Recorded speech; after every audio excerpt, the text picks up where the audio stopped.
everyone. Good afternoon. Welcome to SST College of Arts and Commerce. You are watching SST Edupedia. I am your assistant professor Manisha Asrani, and today we are going to learn about Standard 12 Commerce subject OC chapter number 4 Business Services, in which we are going to learn about 3 business services, that is banking, transport and warehouse.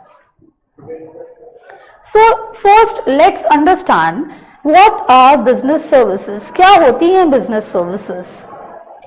So business services are used by business enterprises for the conduct of their activities. For example, banking, insurance, transportation, warehouse and communication. Let us understand first what is business services. तो basically business services क्या होती हैं? आप नाम से समझ सकते हो, बिजनेस जहां पे हम कोई एक्टिविटी कर रहे हैं प्रॉफिट कमाने के लिए, सर्विस यानी कि कोई सुविधा देना, कोई सेवा देना. तो अगर हम कोई सेवा देके, कोई सर्विस देके, कोई सुविधा देके पैसे कमा रहे हैं, प्रॉफिट अर्न कर रहे हैं, that is known as business services. We have so many examples of business services, like जैसे डॉक्टर आपको ट्रीट करता है, मेडिसिन देता है, कुछ सामान बेच रहा है क्या? वो नहीं, वो आपको सर्विस दे रहा है. तो सर्विस दे के बदले में वो क्या कर रहा है? आपसे फीस चार्ज कर रहा है. As similar to is teaching में आप जैसे देखते हो, टीचर आपको पढ़ा रहा है, वो क्या कर रहा है? सर्विस रेंडर कर रहा है. आपको पढ़ा के वो कुछ बेच नहीं रहा है, सिर्फ एक नॉलेज शेयर कर रहा है, एक सर्विस दे रहा है आपको, जिसके बदले में वो आपसे फीस चार्ज करता है. इसके अलावा और भी बहुत सारे एग्जांपल्स हैं, जैसे आप एडवोकेट को देख सकते हो. एडवोकेट आपके बिहाफ में केस लड़ता है, वो भी आपको सर्विस दे रहा है, बदले में अपना फीस चार्ज करता है. So let us understand now what is the nature of business services. Nature मतलब क्या? Characteristics. Characteristics क्या होते हैं business services के? Features क्या होते हैं? So first point is intangibility. Intangibility का मतलब क्या होता है? Intangibility means which is invisible. ऐसी चीज जिसको हम देख नहीं सकते हैं, बट हम उसको फील कर सकते हैं कि हमने वो चीज गेन की है. ठीक है, जैसे अभी मैं आपको पढ़ा रही हूं, टीचिंग कर रही हूं, तो इसमें आप देख थोड़ी सकते हो मैं आपको क्या दे रही हूं, कोई सामान तो नहीं दे रही हूं, बट आप उसको गेन कर रहे हो, आप वो नॉलेज ले रहे हो. दैट मीन्स आप क्या कर रहे हो? आपको फील हो रहा है कि आपको कुछ मिल रहा है. हालांकि वो चीज आप टच नहीं कर सकते, आप उसको देख नहीं सकते, आप उसको छू नहीं सकते, but you can feel it. इसको कहते हैं intangibility. Next point is inconsistency. Inconsistency मतलब एक जैसा नहीं होना, हेट्रोजीनियस इन नेचर होना. जैसे एग्जाम्पल, आप होटल में खाना खाने जाते हो, राइट, या फिर आप किसी पार्लर में जा रहे हो, सैलून में जा रहे हो, आपको जो सर्विस मिलती है क्या सब जगह सेम होती है? नहीं होती है. आप होटल में जाते हो, आपको जो सर्विस मिलती है वहां पे कभी कभी सर्विस किसी जगह बहुत ज्यादा अच्छी होती है, किसी जगह बिल्कुल अच्छी नहीं होती है ना. तो इसको कहते हैं इनकंसिस्टेंसी, मतलब सर्विसेज हर बिजनेस की सेम नहीं होती है. Next is inseparability. इनसेपरेबिलिटी, आप सेपरेट का मतलब समझते हो क्या होता है? सेपरेट मतलब अलग अलग करना, राइट. तो उसका ऑपोजिट होगा इनसेपरेबिलिटी, जिसको हम अलग नहीं कर सकते हैं. जैसे कि अगर अभी जैसे मैं आपको टीचिंग कर रही हूं, तो टीचिंग, मैं टीचर हूं इसलिए टीचिंग कर रही हूं. अगर मैं टीचिंग ही ना करूं, मेरी ये सर्विस ही ना हो, तो क्या मैं टीचर रहूंगी? नहीं, राइट. तो वैसे ही जैसे एक आपका एडवोकेट होता है. एडवोकेट अगर अपनी एडवोकेसी छोड़ दे, दैट मीन्स अगर वो केस लड़ना छोड़ दे, कोर्ट में जाना छोड़ दे, तो क्या वो एडवोकेट रहेगा? नहीं. तो बिजनेस और उसके सर्विसेज को हम कभी भी अलग अलग नहीं कर सकते. इन्वेंट्री का बेसिकली मीनिंग क्या होता है? स्टॉक जमा करना, राइट. तो सर्विसेज को हम कभी जमा कर सकते हैं क्या? नहीं. जैसे मैं आपको पढ़ा रही हूं अभी, तो क्या आप इसको जमा कर सकते हो, बाद में किसी को दे सकते हो? नहीं. तो इन्वेंट्री का मतलब क्या हुआ कि हम यहां पे इसको स्टॉक करके नहीं रख सकते हैं. सर्विसेज एक ऐसी चीज है जो जब डिलीवर होती है उसी टाइम उसको कंज्यूम किया जाता है. लास्टली इन्वॉल्वमेंट, इन्वॉल्वमेंट मतलब क्या, पार्टिसिपेट करना।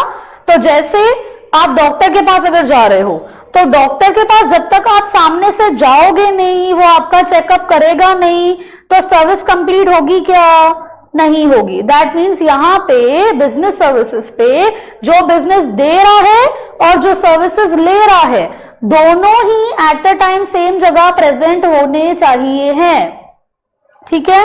दैट मीन्स इन्वॉल्वमेंट दोनों का होना चाहिए, सर्विस देने वाले का भी और सर्विस लेने वाले का भी। So these are all features of business services. Let's move towards the next topic.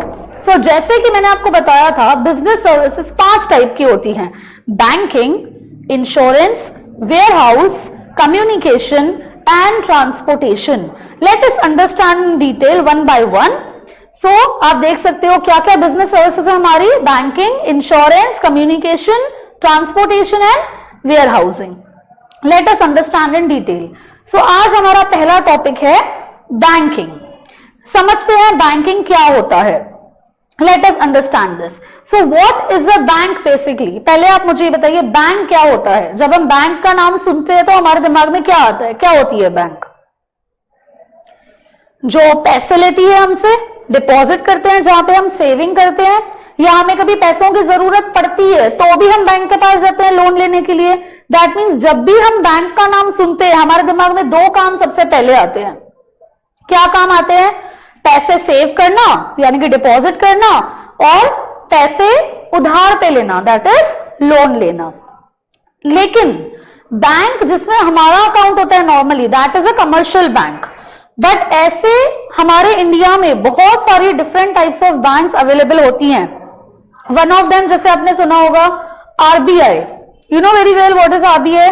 RBI stands for reserve bank of India, जो सबसे बड़ी बैंक होती है, जो सारे बैंक्स को ऑब्जर्व करती है, उनकी हेड होती है। तो आज ऐसे ही हम डिस्कस करेंगे कि कौन से टाइप्स ऑफ बैंक्स हमारे मार्केट में एग्जिस्ट करती हैं। आप देख सकते हो on the screen, central bank, commercial bank, cooperative bank, development bank, exchange bank, regional rural bank, savings bank, investment bank and specialised banks. One by one समझते हैं। तो सेंट्रल बैंक बेसिकली क्या होती है, सेंट्रल बैंक हर एक देश में होती है, लेकिन हर एक देश में सेंट्रल बैंक का नाम आरबीआई नहीं होता है, बट एग्जिस्ट करती है। हर एक देश में अपनी एक सेंट्रल बैंक एग्जिस्ट करती है, जो बाकी सारी बैंक्स के ऊपर हेड होती है, जिसका काम होता है नोट छापना मेनली, और बाकी सारे बैंक्स के ऊपर नजर रखना कि वो लोग अच्छे से काम कर रहे हैं कि नहीं। Next you have commercial bank. Commercial bank कौन सी है, जैसे हमारे मार्केट में बहुत सारी कमर्शियल बैंक्स हैं, जैसे आप देख सकते हो HDFC bank, Punjab national bank, axis bank, yes bank, Canara bank and so on.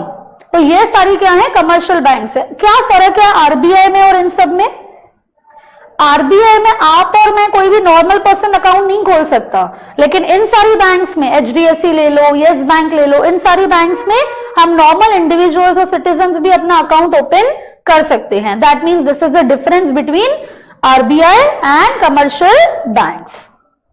Next is cooperative bank. Cooperative नाम से ही हमें समझ में आता है, कोऑपरेटिव मतलब टू हेल्प ईच अदर। तो ऐसी बैंक जो लोगों के वेलफेयर के लिए बनाई जाती हैं, लोगों के भलाई के लिए बनाई जाती हैं, उसे कहते हैं कोऑपरेटिव बैंक। ये क्या करती हैं, कम ब्याज दर पे लोगों को लोन प्रोवाइड करती हैं। Next is development bank. The name itself suggest the meaning. Development मतलब ऐसी बैंक जो देश के डेवलपमेंट के लिए काम करेंगे, ऐसी ऐसी जगहों पे इन्वेस्ट करेंगे जहां पे कुछ ना कुछ आउटपुट अच्छा निकले। Next is exchange bank. Exchange bank का मीनिंग होता है ऐसी बैंक जो बेसिकली क्या करती है, फॉरेन ट्रेड को रेगुलेट करने का काम करती है, फॉरेन ट्रेड को फैसिलिटेट करती है। नाउ फॉरेन ट्रेड मतलब जब मुझे इंपोर्ट करना है, एक्सपोर्ट करना है, तो उस टाइम में ना बैंक से लेटर ऑफ क्रेडिट चाहिए होता है, और ऐसे बहुत सारे बैंक स्टेटमेंट्स चाहिए होते हैं जहां पे बैंक गारंटी लेता है आपका कि आपका बैकग्राउंड, फाइनेंशियल बैकग्राउंड बहुत अच्छा है, जिसके बेस पे जो अदर पार्टी है वो आप पे विश्वास करके आपके साथ ट्रेडिंग करती है। तो ये फैसिलिटेट करने का काम करता है exchange bank. Next is regional rural bank. Now what is regional rural bank? Rural आपको पता है क्या होता है, विलेजेस, गांव, खाड़ी। तो इन जगहों पे डेवलपमेंट करने का काम, ऐसी जगहें जो गांव खेड़े में आती है, गांव खेड़े के इलाके की होती है, रूरल बैंक्स होती हैं। तो इन जगहों पे बैंक खोलने का काम करती है रीजनल रूरल बैंक्स। इनमें मोस्टली क्या होता है, 15%, 45% गवर्नमेंट पैसा लगाती है। ठीक है। Next is saving bank. Saving bank सिर्फ इसी मोटिव से खोली जाती है कि लोगों में सेविंग हैबिट बढ़े। जैसे कि गांव खेड़े के इलाकों में सेविंग बैंक्स होती हैं, जहां पे गांव के लोग आके अपना पैसा सेव कर सकते हैं और उन्होंने सेविंग हैबिट आएगी। Next is investment bank. The name again itself suggest the meaning. Investment का मीनिंग क्या है, हम किसी पर्टिकुलर जगह पैसा लगाने का काम कर रहे हैं। तो इन्वेस्टमेंट बैंक, जो नए नए एंटरप्रेन्योर्स आते हैं या अच्छे अच्छे प्रोजेक्ट्स आते हैं, इनके पास आइडियाज आते हैं, ये लोग उसमें पैसे इन्वेस्ट करने का काम करते हैं, उनको फंडिंग देने का काम करते हैं। Specialised bank. स्पेशलाइज्ड बैंक क्या होता है, जो एक खास स्पेशल मोटिव के लिए, एक खास स्पेशल वेंचर के लिए बनाई जाती हैं। ठीक है। Now let's move ahead with the next topic, that is functions of commercial bank. देखिए, आपका पूरा बैंकिंग सेक्टर जो आपके टेक्स्ट बुक में दिया है, उसमें से 12th स्टैंडर्ड के हिसाब से अगर हम बात करें तो functions of commercial bank the most important question है, क्योंकि ये बोर्ड एग्जाम में स्पेसिफिकली अलग से पूछा जाता है in brief questions. Okay, so let us understand the functions of commercial bank. As I have earlier explained you, commercial bank क्या होता है। कमर्शियल बैंक का मीनिंग क्या है, जनरली नॉर्मल सिटीजन्स जहां पे अपना अकाउंट खोलते हैं, पैसे सेव करते हैं, या फिर हम नॉर्मल इंडिविजुअल्स सिटीजन्स पैसे उधार लेने के लिए जाते हैं, बोरोइंग्स लेने के लिए जाते हैं, that is known as commercial banks. तो अभी हम देखेंगे फंक्शंस क्या हैं बेसिकली इसके। आप देख सकते हो फंक्शंस जो है इसको दो पार्ट्स में डिवाइड किया जाता है, primary functions and secondary functions. हमारे दिमाग में हमेशा क्या होता है कि कमर्शियल बैंक का काम है, सिर्फ दो ही काम है, पैसे देना और पैसे लेना, मतलब डिपॉजिट लेना और लोन देना, राइट। लेकिन इसके अलावा भी कुछ सेकेंडरी फंक्शंस होते हैं। Let's understand this. First is primary functions which is further divided into two parts, that is accepting deposits and granting loans and advances. अच्छा, प्राइमरी क्यों बोला है इसको, क्योंकि प्राइमरी का मतलब होता है सबसे पहला मेन फंक्शन। तो मेन फंक्शन तो भाई इसके दो ही आते हैं, कौन से, accepting deposits, granting loans and advances. तो एक्सेप्टिंग डिपॉजिट्स, ये डिपॉजिट चार टाइप में एक्सेप्ट करती है, saving deposit, fixed deposit, current deposit, recurring deposit. Savings deposit मतलब देखिए इसको भी हम दो पार्ट्स में डिवाइड कर सकते हैं, time deposit and demand deposit. Okay, so now let's understand time deposit का मतलब क्या है। टाइम डिपॉजिट मतलब जो एक फिक्स टाइम के लिए रखा जाता है पैसा, जैसे FD, fix deposit, recurring deposit, RD. अभी इनका मीनिंग क्या होता है, फिक्स डिपॉजिट मतलब आप एट अ टाइम एक लमसम अमाउंट बैंक में डालते हो और एक पर्टिकुलर टाइम के बाद ही आपको वो पैसा रिटर्न मिलता है विथ इंटरेस्ट। ठीक है, हमारे घर में तो हमारे पेरेंट्स का भी एफडी किया रहता है। Apart from this next is you have recurring deposit. Recurring deposit somewhat similar to fixed deposit but not exactly same. So what is recurring? Recurring और फिक्स में एक ही फर्क है कि फिक्स में आप एक ही अमाउंट एक ही बार डाल रहे हो, रिकरिंग में आप एक अमाउंट एक पर्टिकुलर इंटरवल में डालते हो। से फॉर एग्जांपल हर 3-3 महीने में पैसे डालना, हर महीने महीने डालना, हर 6-6 महीने डालना, लेकिन मिलेगा इसमें भी एट द लास्ट पैसा जब मैच्योर हो जाएगा अकाउंट। ठीक है, ये हो गया आपके टाइम डिपॉजिट। फिर आता है आपका डिमांड डिपॉजिट। डिमांड डिपॉजिट में आता है saving account and current account.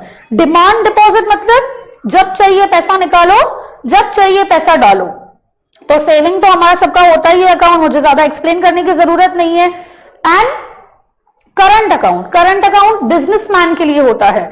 Businessman जिनका अपना खुद का बिजनेस है उसको कहते हैं करंट अकाउंट, वो लोग करंट अकाउंट यूज करते हैं।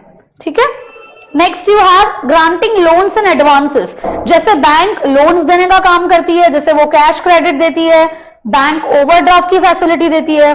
बैंक ओवरड्राफ्ट देती है मतलब जो करंट अकाउंट वाले हैं उनको ओवरड्राफ्ट की फैसिलिटी मिलती है कि उनके अकाउंट में अगर कम पैसा भी पड़ा है तो वो ज्यादा पैसा भी विड्रॉ कर सकते हैं, बट कुछ टाइम के बाद वो लोग जब पैसा डालेंगे वो अमाउंट कट हो जाएगा। ठीक है, loans you know very well, loans देना मतलब उधार पे पैसा देना। Discounting bills. डिस्काउंटिंग बिल्स मतलब क्या? जैसे अगर मेरे पास कोई बिल पड़ा है 1 लाख रुपए का, लेकिन वो पैसे मुझे 3 महीने के बाद मिलने वाले हैं। अब अचानक से मुझे 1 लाख रुपए की नीड है, लेकिन पैसे तो वो बिल के मुझे 3 महीने के बाद मिलने वाले हैं। तो मैं बैंक के पास जाऊंगी और बोलूंगी मुझे ये डिस्काउंट करके दो, मतलब अभी पैसा दो।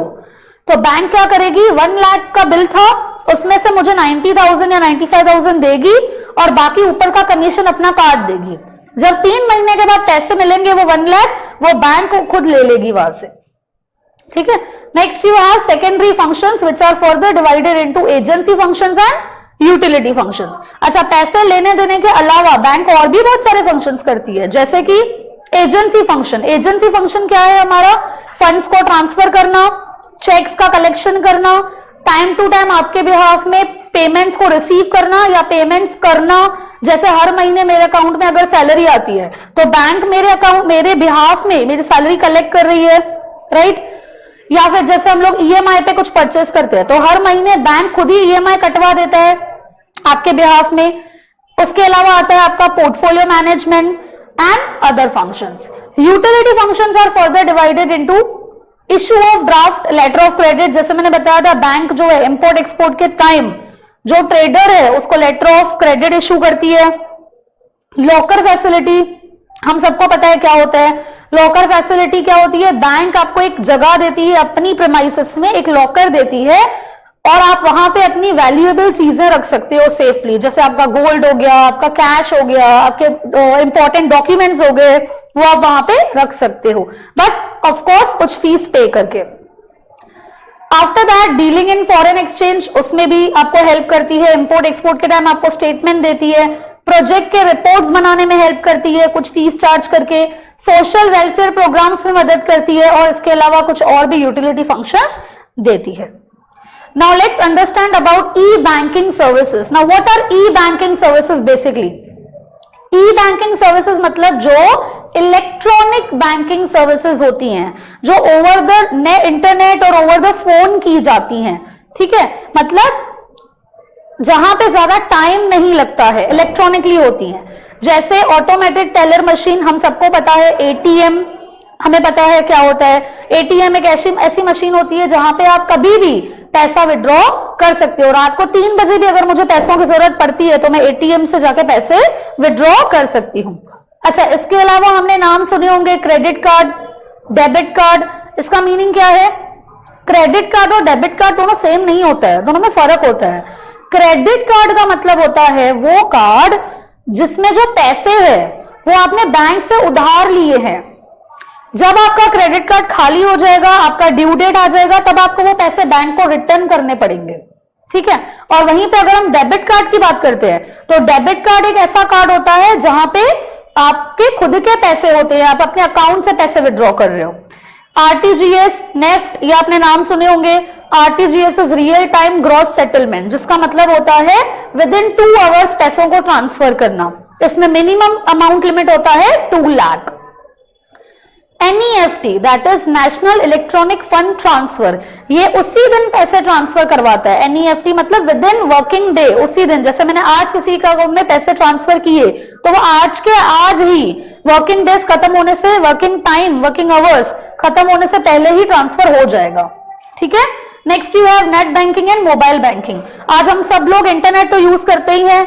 हमारी सबकी बैंक की वेबसाइट होती है, बैंक की वेबसाइट पे जाके हम कोई भी स्टेटमेंट वगैरह डाउनलोड कर सकते हैं।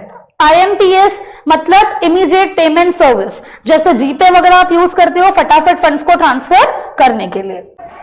ओके, सो IMPS फैसिलिटी हमने समझ लिया।